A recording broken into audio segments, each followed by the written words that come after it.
I would like to invite the next group. The title of their report is Immigration in the Era of Remote Work, Challenges and Opportunities for Canada.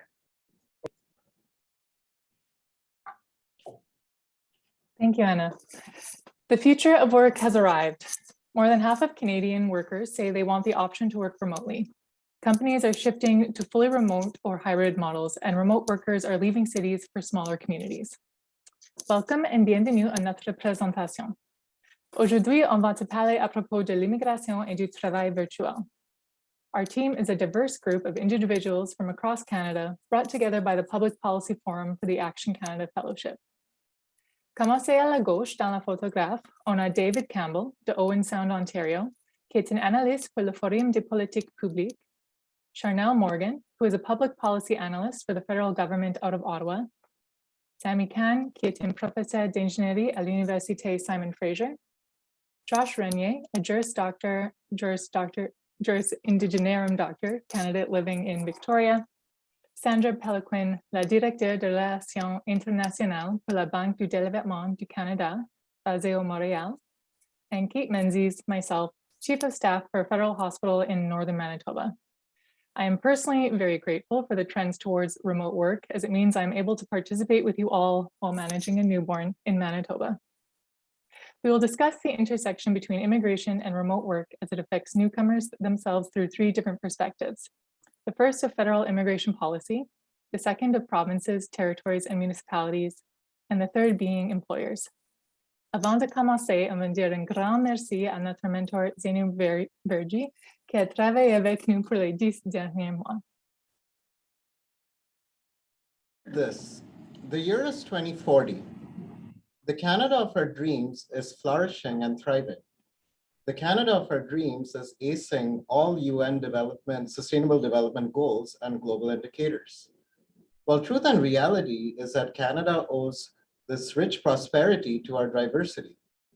2040 Canada has successfully integrated newcomers from around the world in our societal fabric.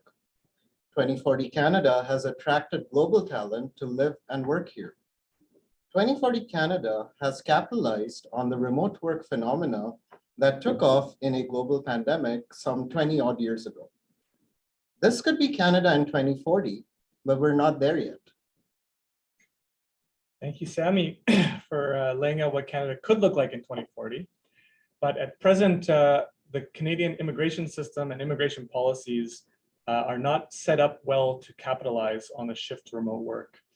As Kate mentioned, our research looked specifically at the intersection of remote work and immigration from three perspectives: federal perspective, the regional, provincial, and municipal perspective, and the perspective of employers. And rather than running through our policy recommendations, we thought the best way to illustrate these challenges and the way they play out in real people's lives is to continue with a storytelling approach by laying out the three stories of people impacted by these policies. Now, these people are fictional characters, they're not real, but they're composites of people we spoke to throughout this research that really help to illustrate the challenges we're facing. And those three stories are Alton, Fatima, and Alberto. And I'm going to tell you the story of Alton. So Alton is from Albania, and 8 years ago, he and his family immigrated to the United States. He works as a sustainable finance manager for an American company based in Boston. During the pandemic, his company went fully online, like many did, with remote work, and his companies decided to stay that way, fully remote. He's worked hard to get where he is. He loves his job, and he really sees a bright future at this organization. But that bright future is in jeopardy because the United States has a lottery-based immigration system, and for the last 8 years, Alton and his family have been passed up and have not been able to get permanent status in the United States. He doesn't really see a good option for him and his family, and they're living in constant stress and tension, not knowing if they're going to be able to continue their life in the United States. Now, he could immigrate to Canada, but the process is a very long one to go through the typical streams, and he would likely be required to find Canadian employment in order to have enough points to meet the immigration system. But if Canada had an immigration pathway that allowed remote workers to move to Canada, even while retaining their jobs elsewhere, Alton might have a solution for his family, and Canada would be a more prosperous place as a result. Merci, Josh. J'aimerais vous parler de l'histoire de Fatima. Fatima a émigré au Canada il y a quelques années avec sa famille, son mari et ses enfants. Elle est ingénieure électrique et ils se sont tout d'abord installés dans la grande ville de Montréal. Et après 2 ans, ils ont réalisé qu'avec l'âge des enfants, la frénésie du centre-ville, ce n'était pas le genre de vie qu'ils voulaient conserver. Ils ont donc migré vers la plus petite ville de Bouchette au Québec parce qu'il y avait un oncle éloigné de la famille de Fatima qui était déjà installé là-bas. Rendu à Bouchette, Fatima et sa famille ont fait face à plusieurs petits défis qui ont déjà été illustrés par le premier groupe qui vient de présenter, mais je vais en renommer quelques-uns. Un important défi était l'accès au réseau Internet haute vitesse. C'était vraiment instable et ça ne permettait pas à Fatima de pouvoir offrir un travail de qualité à son employeur qui, prime abord, était très ouvert à l'idée qu'elle puisse travailler 100% du temps à distance, ce qui était une très bonne nouvelle. L'autre défi auquel elle a fait face en lien avec son travail, c'était la possibilité de pouvoir travailler à l'extérieur de chez elle, aller dans des cafés Internet pour avoir aussi une vie sociale. Ce n'était pas une culture qui était bien ancrée dans la ville de Bouchette. Elle a vite fait face à des problèmes d'isolement, de santé mentale, et c'était aussi le cas de certains de ses enfants, de son mari. Et malheureusement, il n'y avait pas assez de systèmes pour les nouveaux arrivants pour les aider à naviguer ces problèmes. Fatima ne peut pas être heureuse si ses enfants ou son mari ne sont pas heureux. Son mari avait comme rêve de pouvoir ouvrir un petit restaurant de cuisine berbère et il a vite réalisé qu'avec le manque d'historique de crédit, c'était malheureusement impossible pour lui d'avoir accès à du financement pour démarrer un petit commerce. Et tel qu'illustré par le premier groupe, c'était aussi un grand défi de pouvoir trouver un logement abordable pour accueillir la grande famille de Fatima. Ils étaient encore dans un petit logement, même après 2 ans, beaucoup trop petit pour permettre à toute la famille de vivre une belle vie.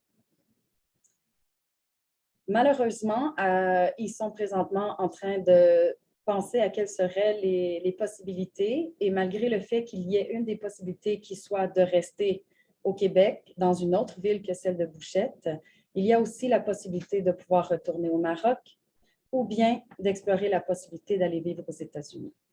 Dans un contexte de pénurie de main-d'œuvre, le Canada ne peut pas se permettre de laisser partir Fatima et sa famille, surtout pas pour les raisons qui ont été illustrées dans cette histoire. Our third story is of Alberto. Alberto came to Canada from Peru several years ago, has a well-paying job with a financial services company. He lives and works in Calgary, and he likes his job, where he's quickly climbed the ladder to a management role, and he wants to stay. Earlier this year, Alberto's mother was diagnosed with a chronic illness. He's desperate to go home to be close to her and to help his family. So he proposed to his employer that he begin splitting his time, spending 6 months each year back in Peru and 6 months in Canada. He wants to be a support to his family, but he intends to keep his long-term roots in Canada and continue developing his career with the company. Unfortunately, the company declined this arrangement. Management felt their cybersecurity was not adequate to support him going fully remote, and that the tax arrangements would be too much of a burden. And despite admitting that Alberto's duties could be performed remotely, management said that remote work just wasn't in the company's culture. Alberto still feels he needs to go home to be near his mother, but without the job, he no longer expects he'll come back to Canada in the future. If his company had more flexible remote work policies, they could hold on to Alberto, and Canada could retain this talented immigrant in our country. So as we all know, we're living in unprecedented times caused by the novel COVID-19 virus. However, despite the disruption brought by this pandemic, it has also unexpectedly created an opportunity and a moment to seize hold of. As we look to build back better, as we work towards a vision for Canada in 2040, to create a future that we Canadians want to see, we must also think about unconventional and innovative ways to get there.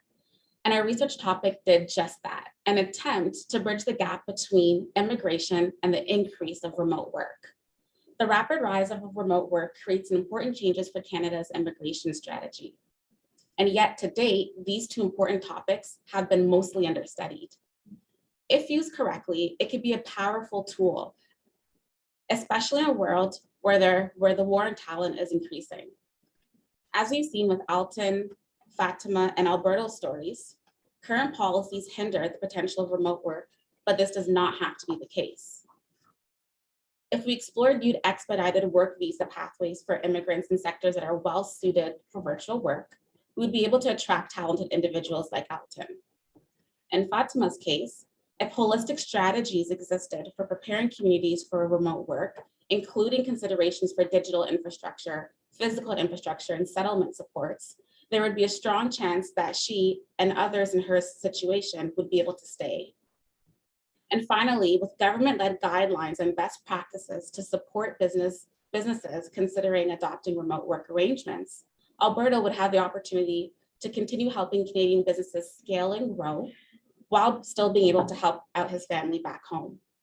Remote work is here to stay, and Canada needs to act now to leverage these opportunities.